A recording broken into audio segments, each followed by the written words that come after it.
주님의 평화가 함께하기를 축복합니다. 2500년 동안 동양의 최고의 군사 고전으로 일컬어지는 손자병법이라는 책이 있습니다. 손무라는 사람이 쓴 책인데, 이 책에 의하면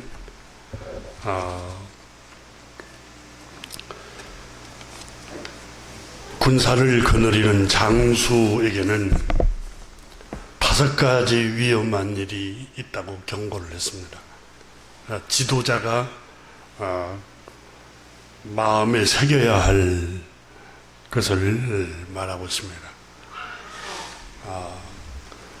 여러분은 부모님도 아버지 역할도 지도자고 어머니 역할도 지도자입니다. 가정에서. 이 책에 의하면은 첫 번째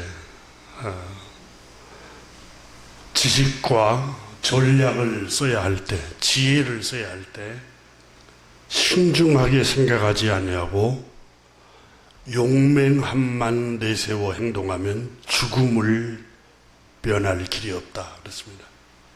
그러니까 감정만 앞서고 이게 혈기, 용맹함만, 용기만 이렇게 가지면은 실패한다는 겁니다. 리더는, 지도자는 반드시 지식과 지혜와 전략을 가지고 있어야 된다. 신중하게 생각해야 되고 용맹함만, 적극적인 사고만 가지고 있다고 해서 승리할 수 없다는 겁니다. 둘째로 반드시 살고자 하는 리더는 적에게 사로잡히게 된다. 이 말은 죽음을 각오할 정도로 최선을 다하지 않으면 실패한다. 이걸 강조하고 있습니다. 세 번째는 화를 잘 내는 사람은 반드시 실패한다. 다시 말하면 정세를 차분히 분석할 줄 알아야 되고, 현 상황을 차분하게 분석도 하고, 그리고 통찰하고, 그리고 판단하고 행동해야 한다. 자신의 성질을 이기지 못하고 적군이 쳐들어오는 걸 보고 자존심이 상해서 화가 벌크덩 화만 내면은 이 사람은 반드시 실패한다. 그 미련한 사람이라고 말하고 있습니다. 감정을 다스릴 줄 알고 화를 다스릴 줄 아는 사람이라야 승리한다고 말하고 있습니다. 여러분, 운전을 할 때, 이 무더위 때 화날 일이 많죠. 왜냐하면 우리 한국, 대한민국 기질이 빨리빨리입니다. 빨리빨리. 그래서 경쟁도 하는 사회입니다. 국토는 작고 인구는 많고 지하 자원은 별로 없고, 그리고 사람만 많으니까 경쟁하지 않으면 그걸 차지할 수 없으니까 서로 빨리빨리 하게 됩니다. 그러다 보니까 스트레스가 많이 쌓이게 되고 화가 막 올라오고 다른 사람이 반칙을 쓰면은 못 견뎌하고. 그런데 리더, 군사를 거느리는 장수의 위험한 세 번째가 바로 화를 잘 내는 사람은 전쟁에서 실패한다. 그래서 차분히 가라앉혀서 이성적인 판단을 하고 정세를 분석해서 전략을 세워가야 된다라고 말을 하고 있습니다. 실제로는 수신제가 치국평천하라고 그랬잖아요. 자기 분도 못 다스리고 자기 감정도 못 다스리는데 여러분 국가를 경영한다고 해보세요. 화가 자존심을 상하게 하고 화가 난다고 해서 전쟁해 버려야지. 지도자가 그런다고 해보세요. 국민의 생명을 볼모를 잡고 하면은 얼마나 위험해지겠습니까? 저 생각해 보세요. 차분히 정세를 분석하지 못하는 저 러시아 푸틴 보세요. 수십만 명의 젊은이들과 또 가장들 전쟁터에 몰아넣어서 죽이고 있지 않습니까? 이게 차분히 정세를 분석할 줄 알아야 됩니다. 여러분, 어떻게 서방 세계, 저기 미국과 유럽, 그 힘을 어떻게, 연합군을 어떻게 한 나라가 이기겠습니까? 정세를 분석할 줄 알아야 하는데 자존심만 내세우고 감정만 생각하니까 자기 백성들이 죽어가고 있습니다. 넷째로 지나치게 성품이 깨끗하고 사람을 속일 줄 모르면 이 사람은 전쟁에서 실패한다 그랬습니다. 여러분, 깨끗하게 살지 말라는 그런 의도가 아니에요. 유연함이 없을 때, 유연함이 너무 원칙만 주장하다 보면은 안 됩니다. 유연함이 있어야 됩니다. 정의만 외치면 살벌합니다.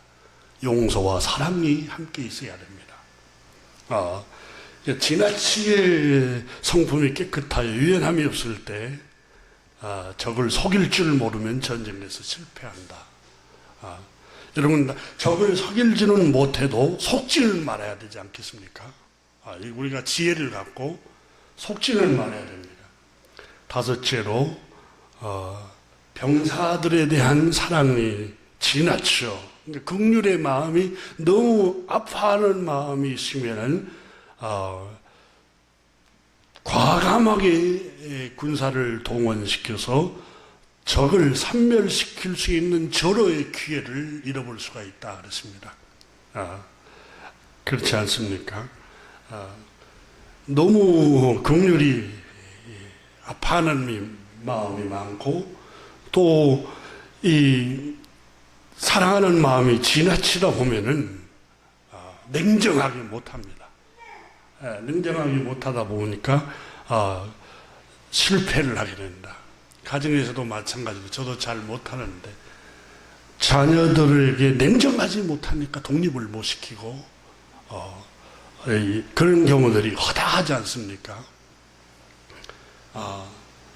전쟁에서 승리하기 위해서 지도자는 반드시 이런 것을 명심해야 된다고 선자병법의 고전에 2500년 전의 책에 기록을 해놓고 있습니다. 바울 선생은 오늘 본문에 4절에서 이렇게 말합니다. 4절 한번 보실래요? 무엇이든지 전에 기록된 바는 우리의 교훈을 위하여 기록된 것이니 그랬습니다. 전에 기록된 것은 여기서 말하는 전에 기록된 것 구약 성경을 말하고 있습니다. 하나님의 말씀을 말합니다. 전에 기록된 하나님의 말씀, 또 역사, 고전, 전에 우리 선조, 우리보다 먼저 살아간 선조들이 기록해 놓은 하나님의 말씀, 성령의 감동을 받아서 기록해 놓은 이 하나님의 말씀, 이 하나님의 말씀은 우리의 교훈을 위하여 기록된 것이다. 이렇게 표현하고 있습니다. 그리고 마침내는 인내하면 반드시 하나님이 복을 주신다는 것을 도와주기 위해서 이 전에 기록된 말씀이 인내할 수 있도록 우리에게 인도하고 또 위로의 소망을 마침내는 가지게 한다. 이렇게 말씀을 하고 있습니다. 자, 여기서 전에 기록된 바는 우리의 교훈을 주기 위한 기록된 것이다. 오늘 말씀을 꼭 그 친구가 와서 들어야 되는 데가 아니라 나를 교훈하기 위해서 기록된 책이다. 여러분 마음속으로 오늘 이 기록된 하나님의 말씀은 또 말씀을 나에게 하신 말씀이라고 생각해야 돼요.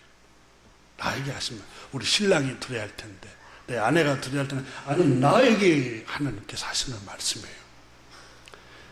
여기서 교훈이라는 어휘는 디다스칼리아라는 성경 원문의 단어에 이렇게 표현하고 있습니다. 이 말은 가르치다, 알리다, 지시하다, 설명하다 라는 뜻입니다. 알려주고 설명해주고 그렇게 하면은 망하고 그렇게 하면 실패하고 그렇게 살아가면은 유혹에 빠지고 이걸 알려주고 설명해주고 이렇게 하면은 하나님의 복을 주시고 또 이렇게 하면은 하나님께서 평탄한 길을 주시고 이걸 지시해주고 알려주고 설명해주는 게 전에 기록한 하나님의 말씀이다 하고 오늘 본문 4절에서 말씀을 하고 있습니다. 그래서 여러분 하나님의 말씀은 나를 위해서 기록된 책이에요. 여러분 이사야서에도 그랬잖아요. 오늘 내가 너에게 명령한 것은 너의 유익을 위해서 명령하노라. 신명기 10장에서는 오늘날 너의 행복을 위하여 너에게 명령한다. 우리의 행복, 우리의 유익을 위해서 말씀하시고 우리의 행복을 위해서 명령하시는 거예요. 여러분 너희를 위하여 땅에 보물을 쌓지 말고 하늘에 쌓으라는 것도 하나님을 위해서가 아니라요. 여러분 우리가 복을 받고 무슨 무당이 우리가 정성을 바치면 막 복이 쏟아지고 그래서 헌금을 하는 게 아니에요. 헌금은 하나님께 감사의 표시입니다. 감사. 하나님 감사합니다. 또 이 생명과 물질과 시간이 주님의 것입니다. 이 신앙 고백이지. 이미 하나님 우리에게 복을 다 주셨어요. 여러분 이렇게 생각해 보세요. 부모가 자식이 여러분 용돈 좀 준다고 해서 내가 너한테 많은 걸 주마 그러겠습니까? 용돈을 안 줘도 그냥 내 자식이니까 잠잠히 사랑하잖아요. 잠잠히 사랑합니다. 그래서 오늘 주님께서 너희를 위하여 명령하신다. 모든 게 여러분 기도하는 것도 내가 하나님을 위해서 금식했습니다. 하나님 사도행전 17장에 나오잖아요. 하나님은 우주와 만물을 창조하신 창조주 하나님은 무엇이 부족해서 우리에게 섬기라고 한 분이 아니다. 무엇이 부족해서 하나님이 우리를 섬기고 하나님을 예배하고 하나님을 찬양하라고 하지 않습니다. 찬송가에 이렇게 나오잖아요. 할렐루야 저 떠오르는 태양아 저 은은한 달빛과 별빛 그리고 저 새돌 저 초목들 꽃들을 하나님을 찬양하는도다. 우리가 여러분 찬양을 하나님의 뭐가 부족해서 하나님이 우리 보고 섬기라는 게 아니라 여러분 로마서 1장에 말씀하시잖아요. 로마서 1장에 보면은 왜 우리가 창조주 하나님을 섬겨야 됩니까? 왜 창조주 하나님을 예배해야 됩니까? 너희가 창조주 하나님을 예배하지 아니하면 너희 심령, 너희 마음이 허망해지며 그래서 허망해지고 공허하고 허망해지고 어두워지고 미련하게 되고 완전히 여러분 우리의 눈이 어두워져요. 창조주 하나님을 섬기지 않을 때. 우리의 유익을 위해서 그런 거예요. 여러분 이사야서에도 말씀하시잖아요. 소년이라도 피곤하며 장정이라도 넘어지며 자빠지되 오직 여호와를 예배하고 앙망하는 사람, 여호와 하나님을 예배하고 찬양하고 앙망하고 소망하고 여호와 하나님을 갈망하는 사람은 새 힘을 얻으리니 우리가 하나님을 찬양할 때 새 힘을 얻는 거예요. 그러잖아요. 찬양합니다. 예배합니다. 우리가 예배할 때 여러분 우리 마음에 평안이 있고 예배할 때 우리 마음에 성령 하나님께서 충만한 만족을 주시고 하나님께서 확신을 주시고 평안을 주시는 겁니다.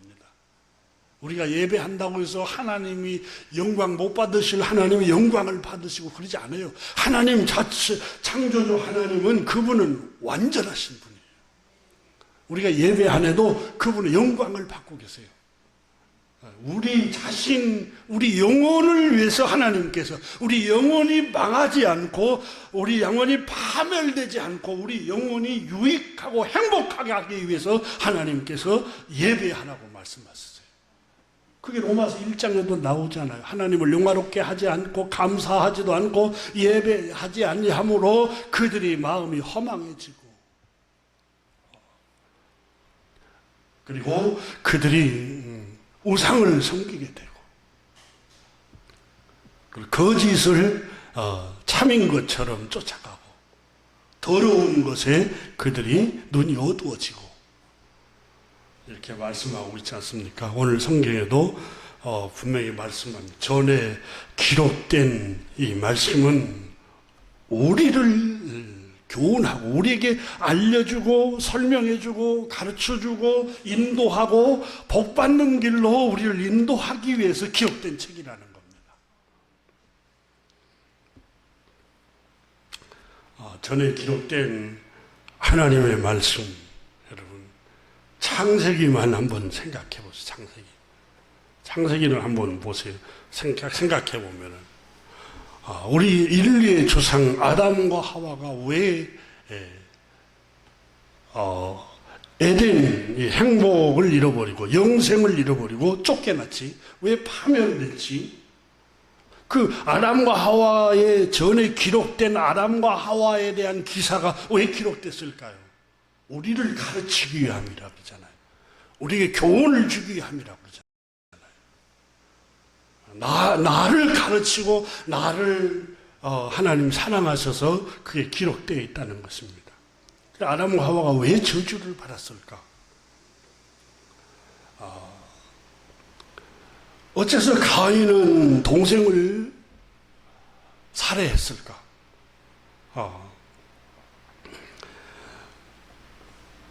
왜 노아 때 백성들은 노아 외에는 다 물로 하나님께 심판을 받고 저주를 받고 말았을까?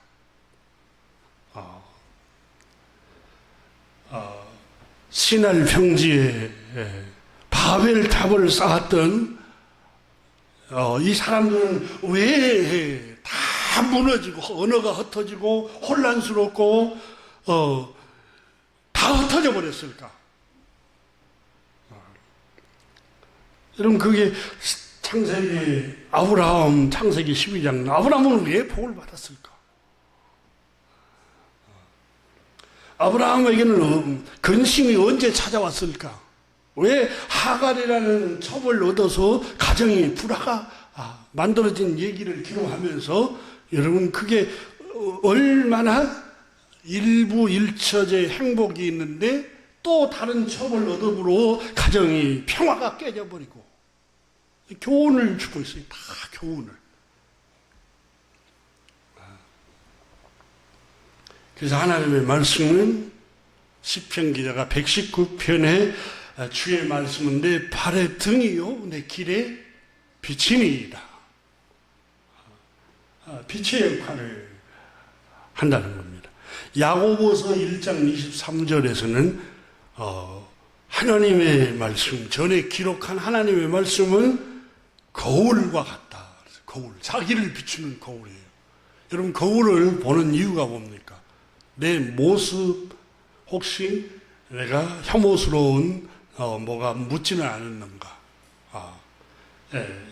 이런 얼굴 모습을 보면서 단정하게 하기 위해서 거울을 보는데 하나님의 말씀은 내 영혼의 거울이에요.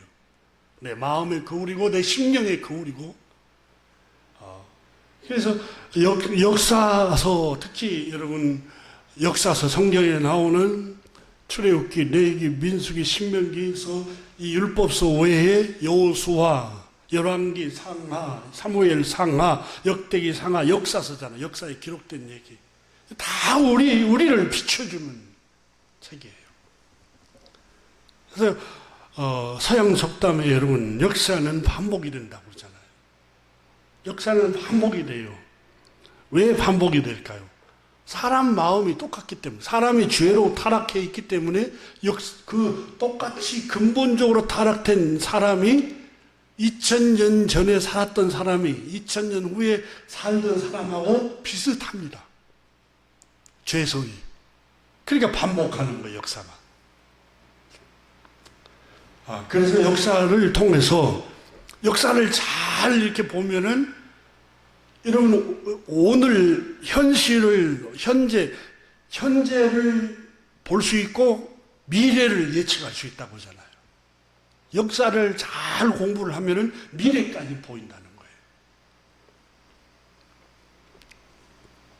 그래서 바울 선생은 디모데, 젊은 목회자 디모데에게, 이 지도자에게 바울 선생이 나이가 많이 들었었는데 내가 너에게 이를 때까지 너는 창념하라. 읽는 것에 창념하고, 권하는 것에 창념하고, 가르치는 것에 창념하라. 이 창념하라는 이 어휘는 한자 단어인데 붙을짝 생각념, 붙어 있어. 생각이 붙어 있어라. 하나님 말씀. 읽는 것에 너의 생각이 붙어 있고, 죄에 빠지지 않도록 자꾸 권하고 가르치는 것에 창념해 있어라. 이렇게 말씀을 하였습니다. 그래서 바울 선생은 하나님의 말씀은 우리 영혼에 비추는 빛이요 양식이라 그래서 영혼의 양식. 우리가 여러분 육체는 물질적인 양식을 먹지 않으면 영양실조로 사람이 병에 걸립니다. 그러니까 우리가 육체가 튼튼하려면 잘 먹어야 돼요. 잘 잡수시고. 그런데 우리 영혼도 여러분 자꾸 마음, 우리 생각 너무너무 감정 기복도 심하고 왔다 갔다 하고 우리 마음이 자꾸 흔들리고 근심과 걱정이 들어왔다가 불안했다가 이 마음이 걷잡을 수 없는 것은 여러분 영혼의 양식이 필요하다는 거예요. 영혼의 양식. 여호수아 1장에 젊은 청년 여호수아라는 사람이 나오잖아요. 근데 그때에 하나님의 사람 모세를 따라갔는데 모세가 이스라엘 백성들을 그 위험한 애굽에서 백성 200만 명을 끌고 홍해 바다를 건너서 그 뱀과 정갈이 우글거리는 광야를 지나서 가나안 땅이 눈앞에 보이는 요단강을 앞에 놓고 모압 땅에까지 옵니다. 거기서 하나님께서 모세를 데려가 버리십니다. 그리고 그 다음에 지도자가 여호수아였어요. 젊은 청년 여호수아. 그러니까 이 모세는 여러분 홍해 바다를 갈랐어요. 그 길을 건너온 사람이에요. 농사를 짓지 않는데 200만 명을 먹여 살렸어요. 얼마나 탁월한 사람인지 몰라요. 하나님이 은혜를 주셨죠. 그 사람을 통해서. 근데 그 지도자가 사라지니까 여호수아가 얼마나 두렵겠어요. 불안하고 걱정이 휩쓰이고, 그러니까 걱정과 불안, 염려, 두려움, 그때 하나님께서 여호수아서 1장에서 말씀을 하죠. 확신을 줍니다. 확신을. 하나님 말씀을 주잖아요. 여호수아에게. 여러분 한번 여호수아서 1장을 같이 한번 보십시오. 그 청년에게 하나님께서 여호수아에게 뭐라고 말씀하시느냐. 너무너무 귀한 말씀을 주시죠.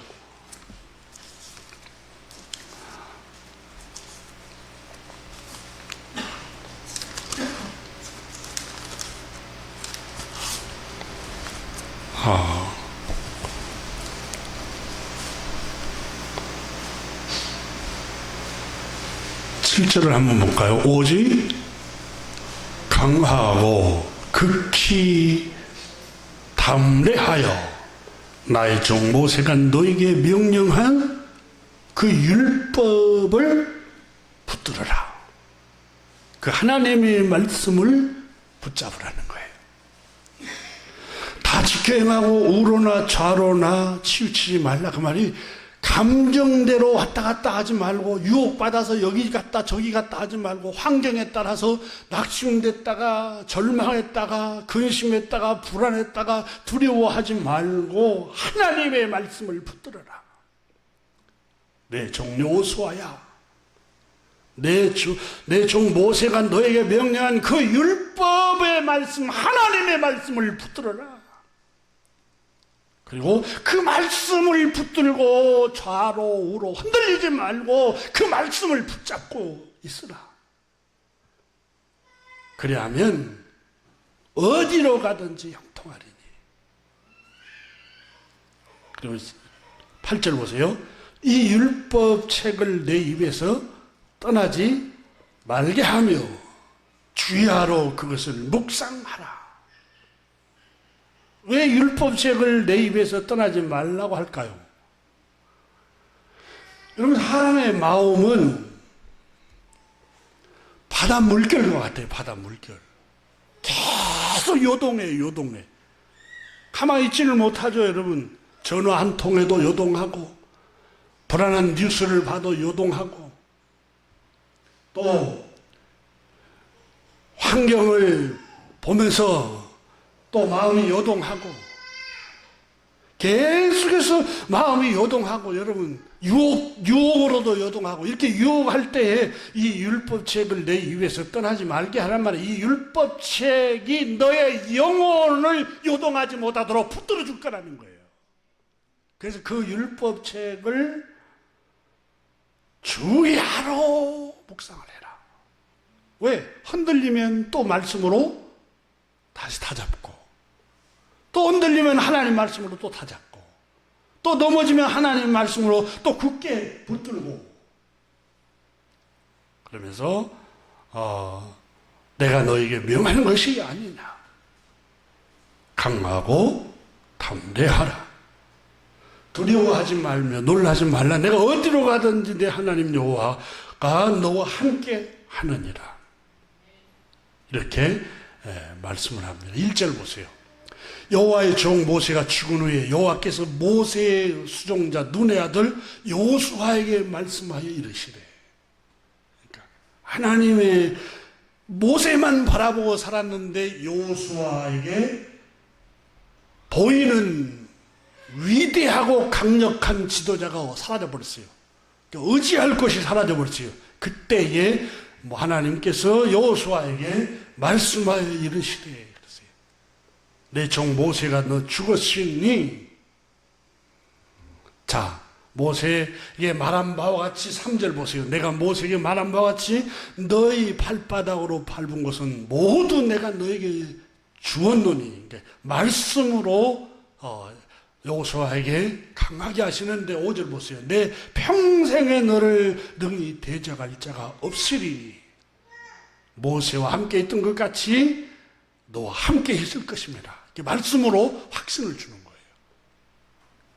그러니까 우리가 기억해야 할 게, 여러분, 하나님의 말씀을 왜 매일 우리가 섭취를 해야 되냐면 자꾸 마음이 흔들리니까 그러는 거예요. 마음이 요동하고 흔들리고, 더워도 흔들리고, 장맛비만 많이 오면 또 흔들리고, 또 서늘해도 흔들리고, 또 봄바람이 불면 또 마음도 흔들리고, 또 겨울에 눈이 오고 찬바람 불면 또 마음이 흔들리고, 이런 여러 가지 환경 때문에 여러분, 우리 영혼이 자꾸 흔들립니다. 영혼이 흔들리지 않기 위해서는 하나님의 말씀을, 이 전에 기록한 이 말씀은 우리를 교훈하고 가르치고 우리에게 안전한 길로 인도하고 인내로서 우리에게 위로를 주기 위한 하나님의 말씀이다. 바울 선생은 심지어 디모데에게 디모데전서 6장에 이렇게 말했습니다. 누구든지 다른 말고 우리 주 예수 그리스도의 말씀 경건에 관한 교훈 따르지 않으면, 창념하지 않으면, 우리 주 예수 그리스도의 말씀에 창념하지 않고 그게 붙어 있지 않고 그 묵상하지 않고 그 말씀을 따르지 않으면 그는 교만하여질 것이다. 그리고 아무것도 알지 못하고 변론과 언쟁을 좋아하고 투기와 분쟁, 비방, 악한 생각을 하며 마음이 5절에 보면 부패해져 버릴 것이다. 그리고 진리를 잃어버리고 이익이 목적이 될 것이고 자족하는 마음도 잃어버릴 것이고 제일 먼저 바울 선생은 우리 구주 예수 그리스도 하나님의 말씀에 마음을 두지 않고 창념하지 아니하면은 제일 먼저 나타나는 현상이 마음이 교만해질 것이다. 이렇게 디모데전서 6장에 말씀하고 있습니다. 누구든지 그러니까 목사가 됐든 영적인 지도자가 됐든 평시도가 됐든 청년이 됐든 교회 직분자가 됐든 간에 누구든지 이 말씀에 창념치 아니하면 그는 교만하게 되고 마음이 부패해지고 말 것이다. 자족하는 마음도 잃어버리고. 그래서 여러분 교만이라는 제일 먼저 나타나는 게 교만인데 교만이라는 단어를 제가 말씀 준비해서 찾아보니까 여기서 교만을 팁호라고 발음을 했습니다. 이 말의 우리말의 뜻은 연기를 피우다, 연기를 일으키다, 안개로 감싸다. 이걸 교만하여 부풀리다, 거만하게 하다, 자만심으로 눈멀게 하다, 어리석게 하다, 자기 기만으로 부풀다, 자고하다, 그 말이 뜻입니다. 하나님의 말씀을 창념하지 않으면 마음이 부풀러 오른다는 거예요. 교만함이. 자기 자만심으로. 그래서 교만하여서 디모데전서 6장에 보면은 아무것도 알지 못하고 변론만 좋아한다는 거예요. 언쟁만 좋아하고 변론만 좋아하고 다투기만, 투기와 분쟁과 비방과 악한 생각이 여기서 나온다. 마음이 교만하면 여러분 변론만 좋아해요. 자기 주장만 하는 거예요. 들으려고 하지 않아요. 마음이 교만하면 안 듣습니다. 듣는 것도 싫어합니다. 여러분 자녀들이 부모님 말씀을 안 듣고 잔소리 그만하라고 하는 이유가 뭔지 아세요? 철이 없기도 하지만 마음이 교만하니까 그래요. 마음이 교만하니까 안 들어요. 부모는 그 길을 가면 반드시 실패하고 반드시 병 걸리고 반드시 넘어질 텐데 그래서 권해요. 안 들어요. 왜요?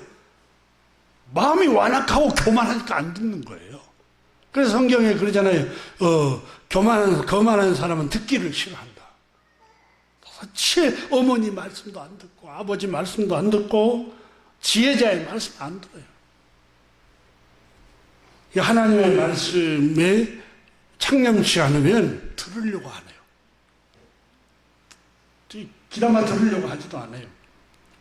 출애굽기에 보면 여러분 10가지 재앙으로 이스라엘 애굽 백성들이 거의 다 쑥대밭이 돼서 저주를 받고 장자가 다 죽어나가잖아요. 그리고 마침내는 바로 임금과 그의 군대가 홍해바다에 다 수장돼서 다 죽어버려요. 출애굽기가 뭐라고 적었어요? 전에 기록된 구약 성경에 말씀이 뭐라고 기록됐어요? 바로의 마음이 완악함으로 여호와의 말씀을 듣지 아니함으로 그랬어요. 그러니까 완악하다는 말은 교만하다라는 뜻입니다. 고집이 세고 교만한 거. 이 교만하니까 자기만 망하는 게 아니라 그 애굽의 신하들, 백성들까지 다 망해요. 아버지가 교만하면 가정이 여러분 편안할 날이 없어요. 자식이 교만하면 가정이 편안할 날이 없고. 그러니까 교만의 원인은 바울 선생은 디모데에게 말씀했어요. 이 말씀에 창념치 않으면 누구든지 마음이 교만해질 것이다. 우리 하나님 말씀에 귀를 기울여야 됩니다. 그 디모데전서 6장에 보면은 말씀에 창념치 않으면 두 번째로 평정심, 마음의 평정심을 잃어버린다고 했어요.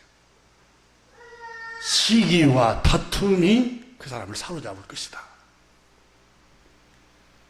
이 말씀을 여러분 간직하면 감사하고 기뻐하고 즐거워하고, 여러분 가만히 한번 생각해 보세요. 우리 생명 자체가 얼마나 큰 은혜입니까? 찬송가에 나온 것처럼 나 이제 새 생명 얻으면 주님의 은혜다. 그렇잖아요. 주님의 은혜. 내가 생명 살아있는 것 자체가 은혜예요. 은혜. 은혜잖아요. 굶어 죽어가는 사람들, 북한에서 탈출하는 사람들 기사를 보면은 굶어 죽어가는데 탈출해서 성공을 해요. 이게 은혜예요, 은혜. 여러분 전쟁, 지금 이스라엘, 중동, 러시아, 우크라이나 전쟁으로 죽어나가요. 전쟁이 없는 곳곳에 사는 것 자체가 은혜잖아요, 은혜. 생명 자체도 은혜예요, 우리가. 숨 쉬는 거. 이런 병원에 가보세요. 수많은 사람들이 산소 호흡기를 꽂고 있고, 병상에 누워 있는데, 우리가 이렇게 살아가는 것 자체가 하나님이 거저 주시는 은혜예요, 은혜. 당연한 게 아니에요, 은혜예요. 창세기 3장에 보면은, 여러분 2장까지 3장까지 보면 하나님께서 첫째 날부터서 인간이 마지막 창조한 날까지 모든 걸 다 예비해 놓고 거기서 살게 하세요. 얼마나 큰 은혜입니까? 각종 실과를 다 만들어 놓고 내 강에 흘러서 초목이 무성하고 과일도 싱싱하고 금이 나고, 그곳에서 에덴에서 선악을 알게 하는 동산 중앙에 있는 나무 실과만 먹지 말고 하나님 명령 한 가지만 금하고 다 누리며 살아요. 다 누리며. 근데 마귀가 와서 유혹하잖아요. 창세기 3장에 뭐라고 유혹해요? 여러분 만 가지를 다 누리게 했는데 한 가지만 검했어요. 근데 꼭 이거 와가지고 하나님께서 너에게 베푸신 은혜가 몇 가지더냐? 과목을 생각해봐라.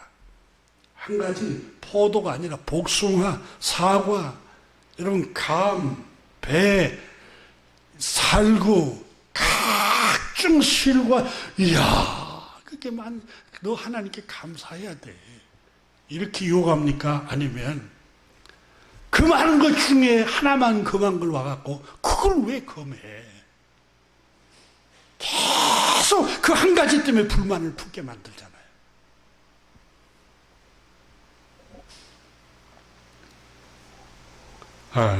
주님이 자유를 주셨잖아요. 근데 한 가지만 자유를 안 주셨어요. 하나님 말씀에 어기지 말라. 근데 시편 여러분 8편에 보면은 다윗이 그랬잖아요. 여호와여, 내가 하늘의 해와 달과 별을 보니 사람이 무엇이간데 이처럼 생각하십니까? 그랬어요. 해와 달과 별을 보니까 하늘에서 땅을 비추게 하니까 사람이 무엇이간데 이처럼 아름다운 곳에 살게 하십니까? 그랬어요. 목동이. 똥을 치고 양똥을 치는 목동이 그 고백을 해요. 근데 여러분, 빨간 카페트가 깔려 있고 산의 진미를 먹을 수 있고 배고프지 않는 생활을 할 수 있고, 똥내 나는 말을 타지 않고 깨끗한 키만 놀리면 자동차를 탈 수 있는 자동차를 타고 살아가는 오늘 현대인들입니다. 감사를 못해요. 왜 나는 이런 환경에서 살게? 나는 왜 이런 처참한 환경에서 살게 하는 거야? 하고 계속해서 마귀가 동산 중앙에 있는 나무 그 실과 그거 왜 못 따먹게 한 줄 알아? 불만을 품게 합니다. 너 하나님과 같이 되니까 못 따먹게 하는 거야. 하나님과 같이 되니까. 그러니까 그때부터서 평안을 두는, 내 영혼 평안해, 내 영혼 평안해, 평안을 누리고 있는데 갑자기 와가지고 평안을 누리지 못하게 하고 먹지 못하게 하는 것 때문에 불만을 품게 하는 거예요. 그래서 바울 선생이 디모데에게 하나님 말씀이 창념치 않으면 평정심을 빼앗아 버릴 것이다. 그리고 마음이 부패하여 이익만 추구하게 만들 것이다 그랬어요. 그러니까 하나님 말씀 창념치 않으면 자기 이익만 추구하는 거예요. 인생의 목표를 마음이 부패하여서 자신의 이익만 생각하는 거예요. 나하고 함께 살아가는 남편, 아내에 배려하지 않고 자기 이익만 생각하는 거예요. 자기 자식, 자기 부모님, 주변의 형제 자매들, 이웃을 생각하지 않고 늘 자기 이익만 생각하는 거예요. 공동체가 시끄러워지든 말든 자기 이익만 생각하고, 내 자식과 내 아내가 괴로워하든 말든 내 욕망과 내 이익만 구하는 아버지가 있다면, 또 엄마가 있다면, 이거 한번 돌아봐야 돼요. 하나님 말씀이 창념하지 않으면 마음이 이렇게 부패해 버려요.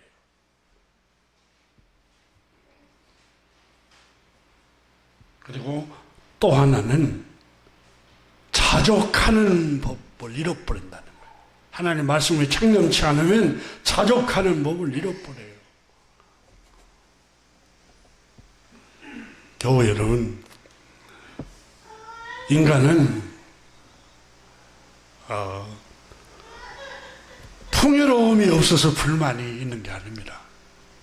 우리 인간의 영혼은 하나님의 말씀에 창념치 않으면 아무리 풍족한 곳에 환경에 갖다 놔도 감사할 줄 몰라요. 자족할 줄 모릅니다.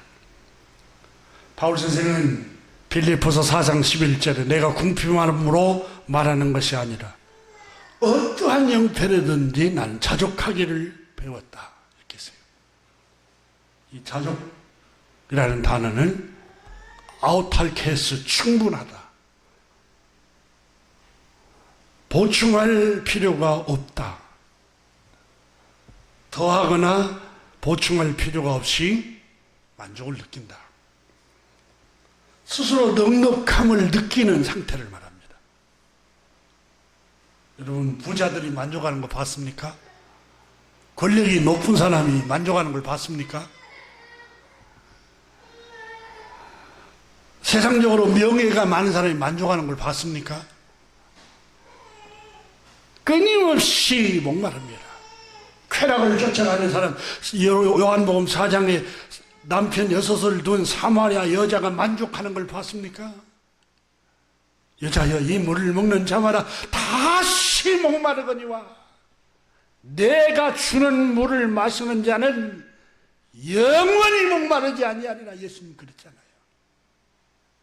나를 믿는 자는 생수가 샘물이 솟아오른 것처럼 솟구쳐 올라올 것이다.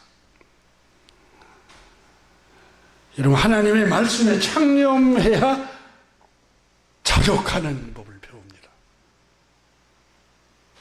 어떠한 형편에 있든지 스스로 자족하고 만족하는 태도는 하나님의 말씀이 그를 붙들어야 됩니다. 비교하면 끝도 없습니다. 여러분, 비교하면 끝이 없어요. 순간순간 불안해집니다. 가인과 아벨 창세기 4장에 보면은 두 사람이 똑같이 예배하잖아요. 한 사람은 농사해서 소출로 예배하고, 한 사람은 가축을 키워서 그걸로 예배하고. 근데 가인이 농사에서 제사 드려서 하나님이 안 받으시고, 아벨은 가축의 피로 하나님께 제사를 드려서 예배해서 하나님 받았더라 하고 잘못된 설교를 하는 사람이 있습니다. 그렇지 않아요. 여러분, 성경에 레위기서에 보면은 가난한 사람은 양과 소를 잡을 수 없으니까 소제로 드리라고 하죠. 소제가 뭐예요? 곡식, 농사지어서 곡식 빻아서 그걸로 예배하라고 그래요. 소가 없고 양이 없는 사람은. 근데 가인이 여러분 그 농사해서 예배했다고 해서 하나님 안 받았어요? 안 그래요. 그 성경에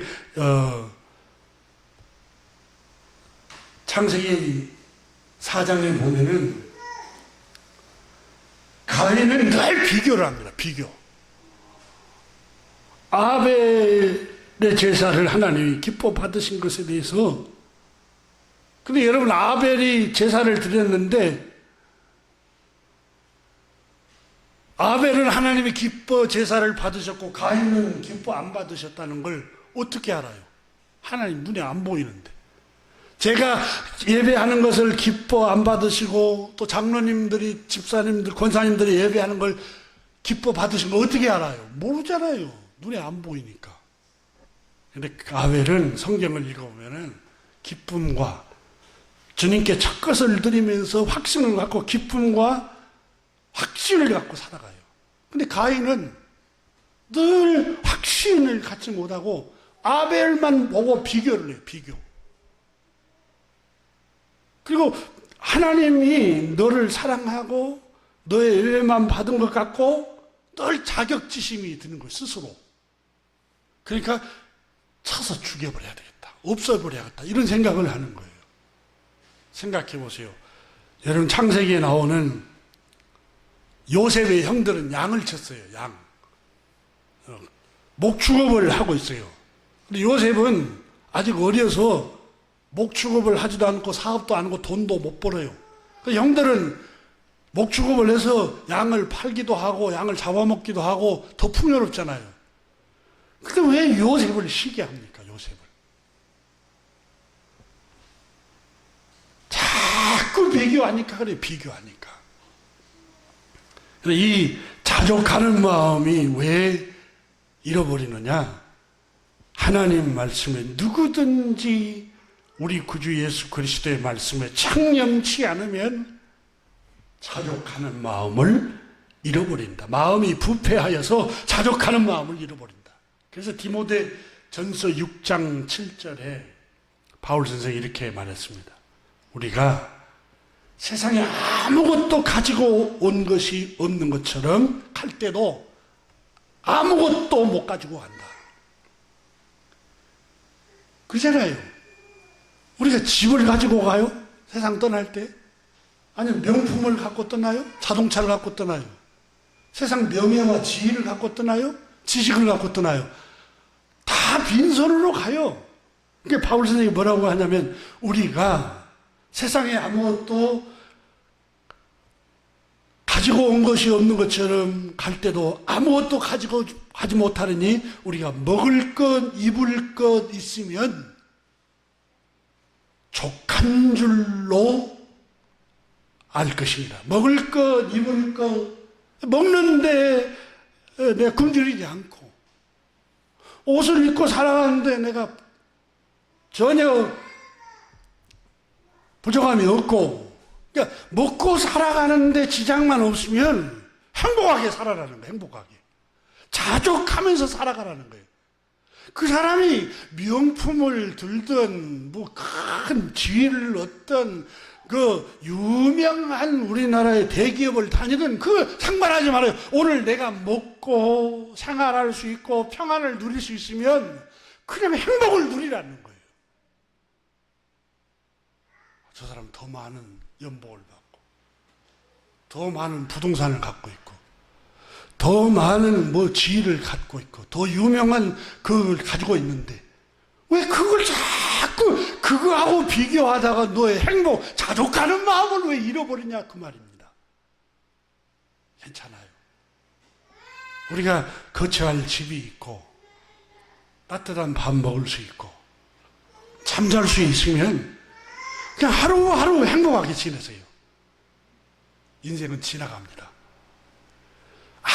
아무리 돈 많은 사람도 가요.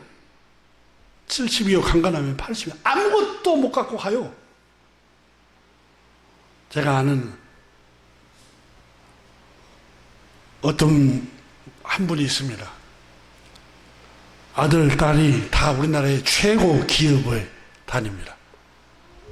근데 50이 다 돼가는데 아들, 딸이 장가를 못 들고 시집을 못 가고 아니 철학이 있어서 안 갈 수도 있죠. 그까지는 괜찮아요.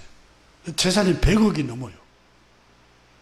근데 그 부부는 한 번도 여행을 못 가요. 제주도도 못 가요. 100억이 넘는데도 그것만 붙들고 있어요. 우리 교우 알고 있는 친척이에요. 근데 그걸 지금 이제 연세가 너무 많이 들어가지고 한 분이 치매가 서서히 오기 시작해요. 이런 그 100억대 재산은 넘은 거 그거 뭐 하고 써요? 오늘 바울 선생은 우리에게 말씀하고 있어요. 자족하는 마음이 있으면 행복한 것이다. 우리가 먹을 거, 입을 거, 우리가 하루하루 우리가 생활할 수 있으면 행복하게 지내세요. 네, 행복하게, 상관없어요. 비교하지 마세요. 우리 친구가 누구, 내 친척이 아무 소용이 없어요. 그냥 오늘 하루하루 그냥 기쁘고 즐거워하고 찬송하고 하나님의 말씀이 오시면 여러분 마음은 계속 요동합니다. 그리고 비교합니다. 그리고 불행해지기 시작합니다. 오늘부터서 전에 기록한 말씀은 나를 가르치기, 교훈을 주기 위한 말씀이에요. 그래서 오늘부터 여러분 시편을 하루에 한 편씩 읽어보세요. 시편을. 그리고 또 여러분 시간이 되면은 구약성경부터서 쭉 하루에 한 장씩은 읽어보세요. 영혼의 양식은 우리를 행복하게 만듭니다. 기도하겠습니다. 하나님 아버지